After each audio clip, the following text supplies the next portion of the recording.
আসসালামু আলাইকুম। আমি মোহাম্মদ শাহিনুর রহমান। আছি বগুড়া থেকে। বগুড়া সারিয়াকান্দি উপজেলা ফুলবাড়ি ইউনিয়ন রামচন্দ্রপুর গ্রাম থেকে।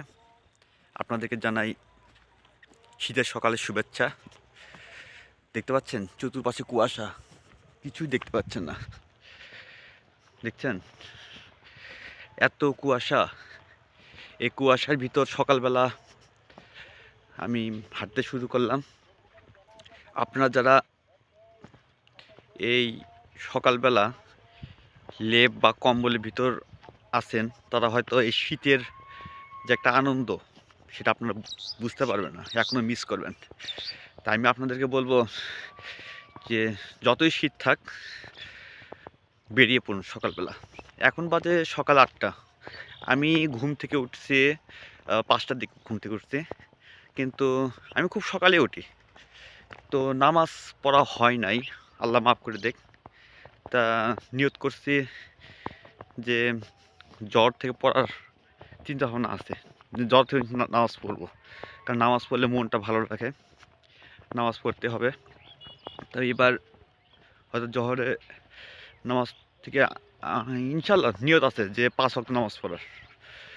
তা ফজরের নামাজটা পড়া উচিত ছিল আমার, আল্লাহ মাফ করে দেখ। দেখি জহর থেকে শুরু করতে পারি।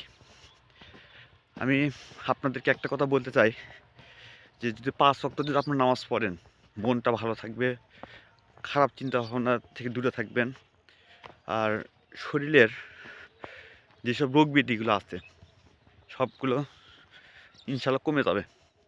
নামাজ নামাজ হলো একমাত্র ওষুধ।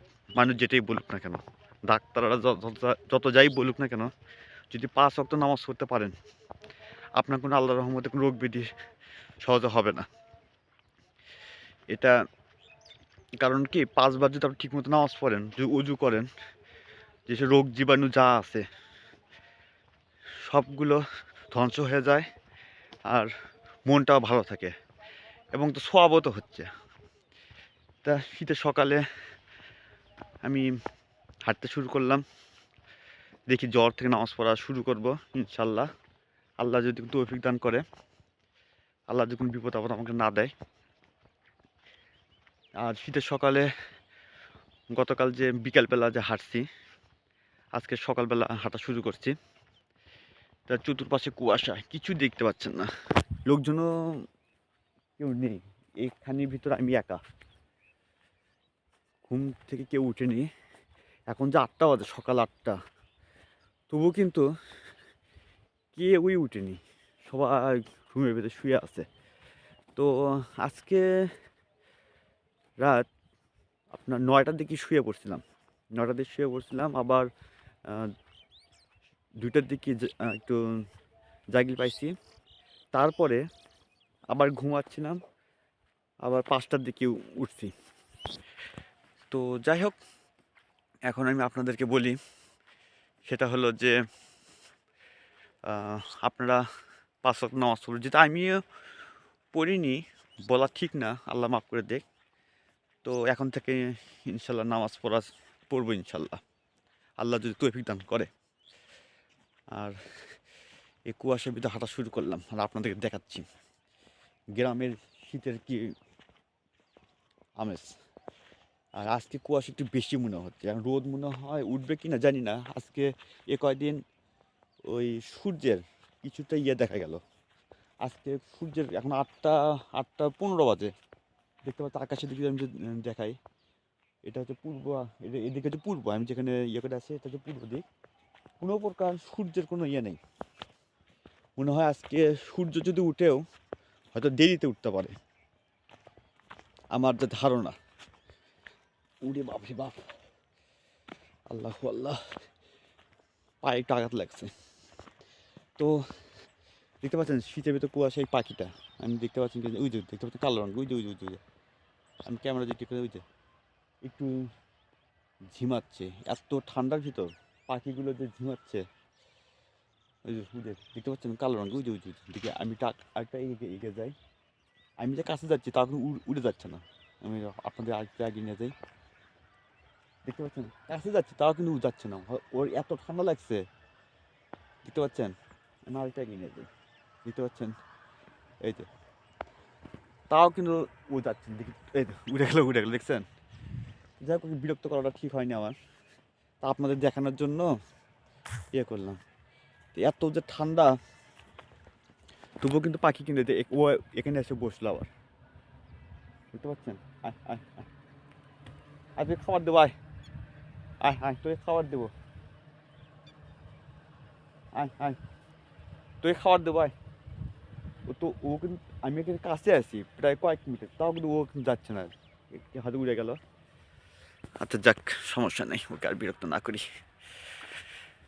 তা আসলে ঠান্ডার ভিতর পশু পাখিদেরও মানে সমস্যা হয়ে গেছে। এত কুয়াশার ভিতর লোকজনও খুব একটা বিছানা থেকে উঠছে না। তবে যারা ডায়াবেটিস রোগী আছেন, ওনারা সকালে ঘুম থেকে উঠছে, ওরা খুব খুব ভোরে উঠছে। আর দুই একটা করে ট্রাক যাচ্ছে, আপনার শব্দ শুনতে পাচ্ছেন কিনা জানি না, দুই একটা করে ট্রাক যাচ্ছে। আচ্ছা যাক, সমস্যা নেই। তার লোকজন খুব কম, কিছুক্ষণ পরে হয়তো বা ওই লোকজন ঘর থেকে বের হবে মনে হয়। আজকে যে কুয়াশাটা হয়েছে, মনে হয় 9টা বা 10টার আগে ঘর থেকে কেউ বের হবে না, আমার যা ধারণা। তা ভাবে বুঝতেছি। ওরে বাপরে বাপ। তো লোক ওই পাশে দেখতে, রাস্তার ভিতরে আমি দেখাচ্ছি ট্রাকটা দুই একটা করে যাচ্ছে, লোকজন নেই। আর এই পাশে দেখতে পাবেন সরিষার ক্ষেত, গতকাল বিকালে আমি দেখাচ্ছিলাম, মানে আপনাদেরকে হয়তো এই সরিষার জমির ভিডিও আমি আপনাদের দেখাইছি, আজকে দেখাচ্ছি সকালবেলা। তা কুয়াশাতে ফুলে পাপড়ি, সরিষার যে ফুল হলুদ রঙের যে পাপড়িগুলো আছে, সেগুলো আস্তে আস্তে আস্তে আস্তে আস্তে ঝরে যাচ্ছে এই শীতের ভিতর। তো এটা উত্তরাঞ্চলের বগুড়া, তো বগুড়া উত্তরাঞ্চলের শীত একটু বেশি। তবে রংপুর, তারপর আপনার দিনাজপুর, তারপর পঞ্চগড়, ঠাকুরগাঁ, এইসব জেলাগুলো প্রচণ্ড প্রচণ্ড প্রচণ্ড ঠান্ডা। আর আমি যদি আপনাদেরকে একটু বলি, সেটা হলো যে উত্তর অঞ্চলে, যেমন আমি রাজশাহী বিভাগে যে 8টি যে জেলা আছে, রাজশাহী বিভাগে 8টি জেলার ভিতর যেমন আমি আপনাদেরকে একটু বলি, পঞ্চগড়, লালমনিরহাট, ঠাকুরগাঁ, দিনাজপুর, জয়পুরহাট, বগুড়া, তারপরে হচ্ছে কটা হলো, 6টা হয়েছে, আর দুইটা, ও নওগাঁ, তারপরে হচ্ছে রংপুর। এই কয়েকটা জেলায় বা 8টা জেলায় আপনাদের একটা কথা মনে রাখবেন, শীত একটু বেশি থাকে, কারণ এটা উত্তরাঞ্চল জেলা, রাজশাহী বিভাগে ওই 8টি জেলার ভিতর এগুলো জেলায়, ও পাবনা সিরাজগঞ্জ আছে, হ্যাঁ পাবনা সিরাজগঞ্জ আছে। তো এগুলি জেলার 8টা জেলার ভিতর এইগুলো আপনার প্রচুর প্রচুর প্রচুর পরিমাণ ঠান্ডা থাকে। আর ওই পাবনাতেও এই ঠান্ডা কিছুটা কম থাকে, পাবনা একটু ঠান্ডা কম থাকে, তারপরে সিরাজগঞ্জে ঠান্ডাটা কম থাকে। তো বগুড়া, তারপর দিনাজপুর, রংপুর, লালমনিরহাট, এসব জেলায় প্রচুর প্রচুর পরিমাণ ঠান্ডা থাকে, লোকজন সহজে ঘর থেকে বের হয় না। বিশেষ করে দিনাজপুর অঞ্চলে প্রচুর ঠান্ডা। দিনাজপুরে যেমন আমি যখন পল্লী সঞ্চয় ব্যাংকে চাকরি করি, পল্লী সঞ্চয় ব্যাংকে যখন চাকরি করতাম, তখন ওখানকার আমার কলিগদের কাছে মাঝে মধ্যে ফোন দিয়ে বলি যে ভাই আপনাদের ওদিকে ঠান্ডা কেমন। তো ওরা বলে যে ভাই এই এত ঠান্ডা যে ভাষায় প্রকাশ করা যাবে না। তা আসলে প্রচুর ঠান্ডা, কারণ কি এই দিনাজপুরে প্রচুর ঠান্ডা, দিনাজপুর তারপর পঞ্চগড় এদিকে আসলে অনেক ঠান্ডা। তো বগুড়া আজকে একটু দেখতে পাচ্ছি যে মাথার উপরে আমার কিছু কুয়াশা পড়ছে, মাথার উপরে অনেক কুয়াশা পড়ছে। আর এই কুয়াশাটা আমি আপনাদেরকে দেখাচ্ছি যে আপনারা যারা ঘর থেকে বের হন না, শীতের সকালে ঘর থেকে বের হন না, আমি আপনাদেরকে একটু দেখাচ্ছি যে আসলে শীতটা কেমন।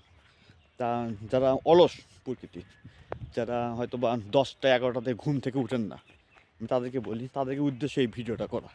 আপনারাও দেখতে পারেন যারা হয়তো বা শীতের সকালে ঘর থেকে বের হন না। আমি এখানে আসি, দেখতে পাচ্ছেন এখানে যে আমি আসি, এই জায়গায় কিন্তু কোনো প্রকার লোকজন নেই, তার মানে সবাই ঘরের ভিতরে আছে। তার মানে কি আমি মনে করবো যে সবাই অলস? আমার মনে হচ্ছে তাই। কারণ সকালবেলা যেহেতু ঘুম থেকে উঠে নিই, ঘুম থেকে উঠে একটু হাঁটাচলা করলে শরীরটা অনেক ভালো থাকে। তো যেহেতু ঘুম থেকে সবাই ঘুম থেকে উঠছে, আমার এটা ধারণা যে এখন ৮টা বাজে, না ৮:৩০ বাজে। এখন সকাল ৮:৩০ বাজে। যখন ঘর থেকে বের হয়নি তারা মনে করবে যে এরা অলস, আমি মনে করি। তো হ্যাঁ, দেখতে পাচ্ছি ২-১টা করে লোকজন রাস্তা দিয়ে চলাফেরা করছে। বেশি, বেশি না। ১টা ২টা, সেটা মনে হয় ১০ মিনিট পর, পর বা ১৫ মিনিট পর, পর ১টা ২টা করে আপনার যাচ্ছে।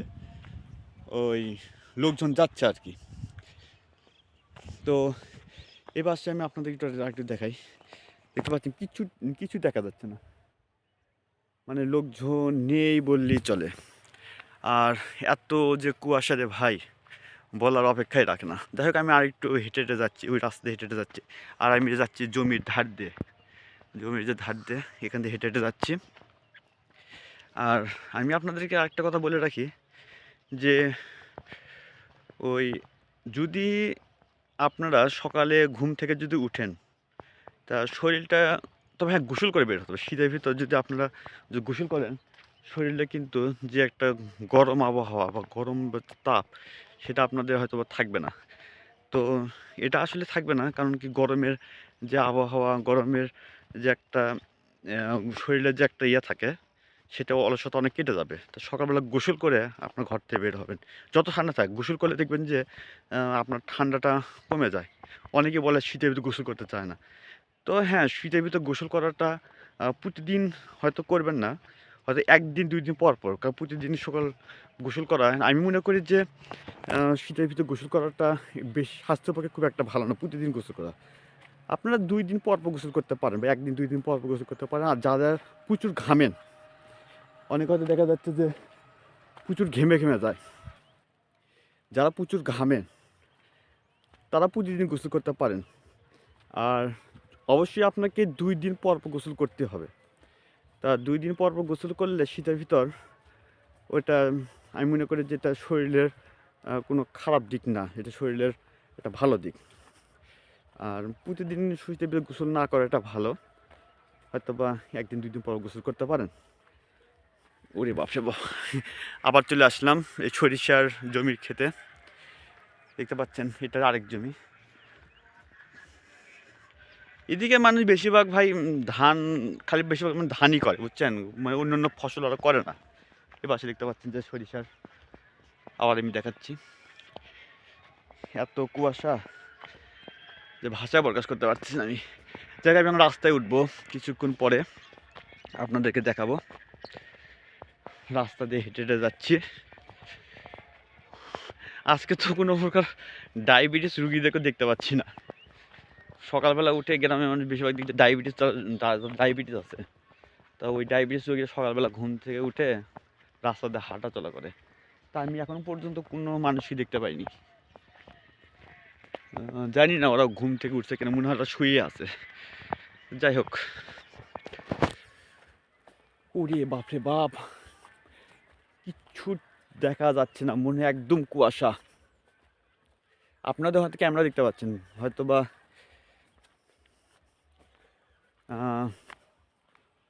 আপনারা নিজেরা দেখতে পাচ্ছেন যে কোথাও কোনো লোকজন নেই। হয়তো ১৫-২০ মিনিট পর, পর ২-১টা করে অটো যাচ্ছে আর কি। এই তো আমি উঠে যাচ্ছি, রাস্তার ভিতরে উঠলাম। এই যে রাস্তার পুরোটা কুয়াশাতে ভিজে গেছে, মনে হচ্ছে বৃষ্টি পড়ে। আর দেখতে পাচ্ছেন টপ টপ টপ টপ করে কুয়াশা পড়ছে। আপনার ক্যামেরাতে দেখতে পাচ্ছেন কিনা, শুনতে পাচ্ছেন কিনা জানি না, তবে আস্তা গাছের যে একটা কুয়াশা জমে পানি, মানে কুয়াশা টপ টপ করে রাস্তার উপরে পড়ছে। রাস্তাগুলো একদম আপনারা নিজেরা দেখতে পাচ্ছেন ভিজে গেছে। এত পরিমাণ কুয়াশা হয়েছে আজকে, আপনারা নিজেরাই দেখতে পাচ্ছেন। উফ, আমার পায়ে একবারে কাদা জমে গেছে। তো পিছনে দেখতে পাচ্ছেন যে খেজুরের গাছ, দেখতে পাচ্ছেন? এই যে খেজুরের গাছ, এখানে দুটা পাখি বসে আছে। আসলে শীতের ভিতরে কোথাও যায়নি, আপনি দেখতে পাচ্ছেন কিনা জানি না, হয়তো বা একটু ওটা আড়ালে আছে, আমি দেখতে পাচ্ছি। উফ, ইরে বাপরে বাপ, মনে হয় বৃষ্টির মতন কুয়াশা পড়ছে। মানে ওরে বাপ রে বাপ, এখন মনে হয় কুয়াশা বেশি পড়ছে আর কি, প্রচণ্ড ঠান্ডা। ওরে বাপ রে বাপ, এ বগুড়ার যে অবস্থা, আর মনে হয় পঞ্চগড়, ঠাকুরগাঁ, দিনাজপুরে যে কী অবস্থা হচ্ছে একমাত্র আল্লাহ পাক ভালো জানে। আমি আবার ওইদিকে আর গেলাম না ঠান্ডার ভিতর, আমি এখন বাড়ি চলে যাবো। যে আসলে এত ঠান্ডার ভিতর এখন না যাওয়া এটা ভালো ওইদিকে। তো যাই হোক, আমি এখন আস্তে আস্তে হেঁটে যাচ্ছি। তবে আগামীকাল হয়তোবা এই কুয়াশার ভিতর ওই মাছের আড়তে ভিডিও করতে পারি। তবে আমার যতটুকু শুনেছি যে সেটা আপনার কালীতলা ঘাট, সারিয়াকান্দি, আমি যেখানে থাকি সারিয়াকান্দি উপজেলা, ওই কালীতলা ঘাটে আমি যাব। কালীতলা ঘাটে মাছের আড়ত আছে। এর আগে আমি ভিডিওতে দেখাইছিলাম আমি আপনাদেরকে, যদি মাছের আড়তের ভিডিওটা আমি দেখাতে পারি। আর তো এখন কুয়াশার ভিতর এখন আমি জেলেদের কাছে ফোন দিয়েছিলাম, এর আগে জেলেদের কাছে ফোন দিলাম, ওরা বলছে ভাই এই কুয়াশার ভিতর মাছ ধরা পড়ছে না খুব একটা, যমুনা নদীর পানি কিছুটা কমে গেছে, মাছও ঠিক মতো ধরে না। তো তবু আমি যাব, দেখি যদি হয়তে। তো আমি আগে ফোন দিব, ফোন দিয়ে শুনে তারপরে যাব। তা শুনতেছি যে এখন নাকি মাছ খুব একটা ধরা পড়ে না। রে বাবা রে, আমি হেঁটে হেঁটে যাচ্ছি, মনে হয় বৃষ্টির মতো top top top top top top করে পানি পড়তেছে, দেখতে পাচ্ছেন। এত কুয়াশা, আল্লাহ বাঁচাও। ইস রে, রে বাপ রে বাপ, মানে বাতাস এখন বেশি হচ্ছে। আমার আমি বলেছিলাম এর আগে আপনাদেরকে যে হয়তো বা 9টা-10টার দিকে হয়তো আকাশ হয়তো সূর্য উঠতে পারে, মনে হয় উঠবে না, আরও কুয়াশার বেশি হচ্ছে, বাতাস আরও বেশি হচ্ছে, মানে উত্তর দিক থেকে বাতাস আরও বেশি বেশি হচ্ছে আর কি। আজকে মাথা টুপিও দেয়নি, কান একবার ঠান্ডা হয়ে যাচ্ছে আমার। আল্লাহ আল্লাহ ভরসা, দেখি যাই দেখি কি হয়। 2-1টা করে রাস্তায় ট্রাক যাচ্ছে আর কি, তো লোকজনও খুব একটা ঘর থেকে বের হয়নি, হয়তো 2-1জন করে বের হয়েছে ওই কাজের তাগিদে, হয়তো 2-1জন, কাজ ছাড়া সহজে কেউ ঘর থেকে বের হয়নি। আর আমি তো আপনাদেরকে ভিডিও করার জন্য আসলাম আর কি। ওরে বাপরে বাপ, এত ঠান্ডা রে ভাই।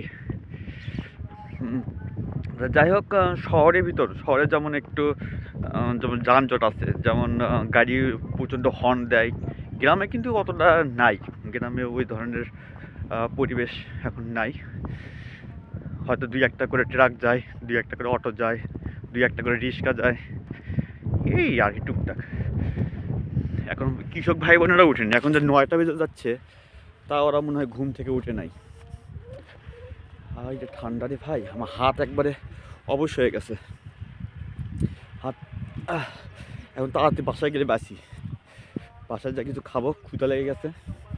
আজকে আবার অফিসও আছে, আজকে রবিবার, আজকে আবার 4 তারিখ, জানুয়ারি মাসের 4 তারিখ। তাড়াতাড়ি আগে বাসায় গিয়ে যায়, আগে প্রচণ্ড ঠান্ডা লাগতেছে। আল্লাহ আল্লাহ, হেঁটে হেঁটে যাচ্ছি, আপনাদেরকেও দেখাচ্ছি শীতের পরিবেশটা কেমন লাগে। হয়তো বা ভিডিওতে দেখছেন, হয়তো আপনারা সেই মজাটা পাচ্ছেন না, কিন্তু আমি কিন্তু ভাই ঠিকই মজা পাচ্ছি আর কি। এত ঠান্ডার ভিতর আমি হেঁটে হেঁটে যাচ্ছি আর কি।